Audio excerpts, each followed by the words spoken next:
后来乡亲啊，这位是李丁科老先生，因为生做甲前总统蒋介石进城，大大来出名。伊伫2礼拜前去做宣导，享受92岁，嘛，互伊的好朋友生做甲国父真同的叶中顺真唔甘。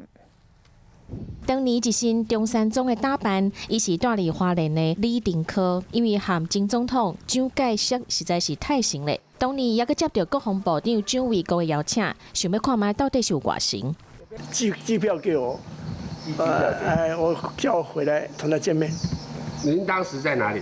那个时候我在美国加州。2005年，伊熟识孙中山的分身叶中顺，两个人做伙啉咖啡。 这嘛变成是另外一种历史画面。当时我把整个那么大的地方都交给你，那你怎么把它搞成那么小，剩下一个台湾？我也没有说这个要分两开，还要再打回去，还要再收复回来。对呀。